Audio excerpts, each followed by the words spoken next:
कभी न भूलने वाली दिव्या भारती। आइए इनके हम बायोग्राफी के बारे में जानते हैं। दिव्या भारती का जन्म 25 फरवरी 1974 को मुंबई में हुआ था। दिव्या भारती का प्रारंभिक शिक्षा दीक्षा मानिक कपूर हाई स्कूल में हुई थी। उनको पढ़ने में कुछ ज्यादा दिलचस्पी नहीं लगती दिव्या भारती को। दिव्या भारती बहुत ही चुलबुली थी और उनको एक्टिंग करना, डांस करना, ऐसे सब एक्टिविटी में बहुत ही मन लगता था।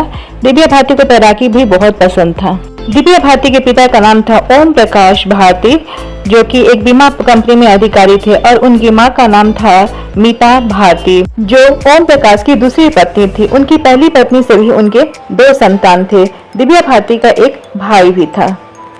दोस्तों, दिव्या भारती बहुत ही कम उम्र में, मात्र 16 साल की उम्र में ही एक्टिंग का काम करना शुरू कर दिया, लेकिन उन्होंने अपना स्टारडम तेलुगु फिल्म से की थी। उनका बॉबली राजा फिल्म बहुत ही, जो कि तमिल फिल्म में बहुत ही सुपर डुपर हिट हुई थी।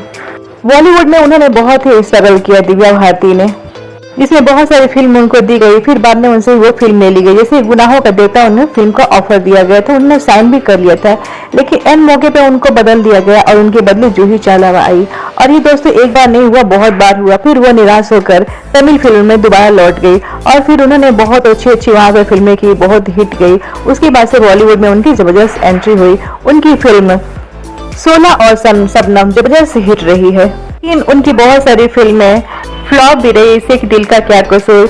उनके टैलेंट को अच्छी तरह से नंदू तलानी ने पहचान किया, जो कि एक प्रोड्यूसर है। सात समुंदर पार विश्वास फिल्म उनकी बहुत ही सुपर डुपर फिल्म हिट रही और उसके बाद से उन्हें बहुत सारी फिल्मों के ऑफर मिलने लगे। वो लगभग चमकने सी लगी हुई। दिव्या भारती की निजी जिंदगी के बारे में जाने तो वह बहुत ही चुलबुली और नटखट स्वभाव की थी। मुश्किल से 16 साल की दिव्या की मुलाकात 1990 में फिल्म सिटी में साजिद नडियाल से होती है। गोविंदा दिव्या भारती के साथ 16 और शबनम फिल्म की शूटिंग में शूट कर रहे थे।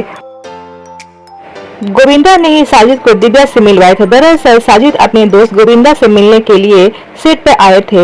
फिर तो साजिद का रूटीन ही बन गया, वो हर रोज सेट पे आया करते थे।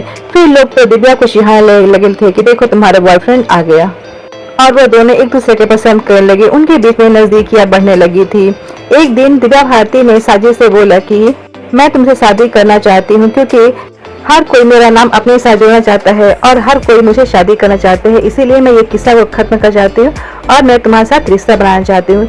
लेकिन उस टाइम दिव्या भारती की उम्र कम थी, यानी कि वो 16 साल की थी और ये शादी इलीगल होती, तो फिर उन्होंने चुप्पे से ही शादी कर लिया, मतलब किसी को बताया नहीं। ये शादी उन्होंने 15 जनवरी और 1992 में उन्होंने शादी कर लिया, लेकिन उन्होंने जग जाहिर नहीं किया कि हमने शादी कर ली है। और दिव्या भारती अपना धर्म परिवर्तन भी कर ली, वो अब इस्लाम धर्म अपना ली। दिव्या भारती साजिद को बहुत ही पसंद करती थी, उनके लिए वो कुछ भी करने को तैयार थी, लेकिन विधाता तो कुछ और ही मंजूर था। 5 अप्रैल 1993 को दिव्या मुंबई के तुलसी 2 नामक 5 मंजिल अपार्टमेंट में गिरकर उनकी मृत्यु हो गई। उनकी मृत्यु कैसे हुई किसी को कुछ समझ नहीं आया, ये मर्डर था, साजिश था, या उन्होंने खुद सुसाइड किया, इस बात का कुछ पता नहीं चला। पुलिस ने बहुत छानबीन की, लेकिन कुछ पता नहीं चला। 1998 में उनकी मृत्यु की जांच को बंद कर दिया गया, क्योंकि कुछ सबूत ही नहीं हासिल हो पाया उनकी मृत्यु के बारे में। कुछ साल बाद साजिद ने अपनी दूसरी शादी कर ली, लेकिन उनकी पत्नी का कहना है कि वो आज भी दिव्या भारती को याद करते हैं, दिव्या भारती को भुला नहीं पाए। दिव्या भारती की तस्वीरें आज भी उनके पर्स में पड़ी रहती। दिव्या भारती अपनी बहुत सारी फिल्म अधूरा छोड़ के चली और बहुत सारी फिल्म उन्होंने पूरा भी कर लिया था, जैसे कि रंग है, वो सब उनके मृत्यु जाने के बाद से फिल्म को रिलीज किया गई, उनकी याद में रिलीज किया गया है। और आधी अधूरी फिल्मों को श्रीदेवी ने पूरा किया। दिव्या भारती की आधी अधूरी फिल्म लाडला में तो श्रीदेवी जब शूट कर रही थी तो एक बहुत ही अजीब सी घटना घटी, जिसमें जिस बात के लिए दिव्या भारती बार बार अटक जाती थी, श्रीदेवी भी उस बात को लेकर हमेशा से अटक जाती थी। फिर पता है दोस्तों, वहाँ पे ना पूजा पाठ हुआ, उसके बाद से फिल्म की शूट हुआ और वो फिल्म पूरी हुई। दिव्या भारती को कोई भी कभी भी नहीं भुला सकता है। पहले आज की पीढ़ी भी दिव्या भारती को बहुत ही पसंद करती है, उनकी मूवी देखना पसंद करती है, उनको फोटोग्राफ देखना पसंद करती है और उनके बारे में जानना पसंद करती है। दोस्तों, हम कितना भी दिव्या भारती के बारे में बात करें, हमारा कम ही पड़ जाएगा। आई होप आपको ये शेयरिंग पसंद आई होगी। Thank you.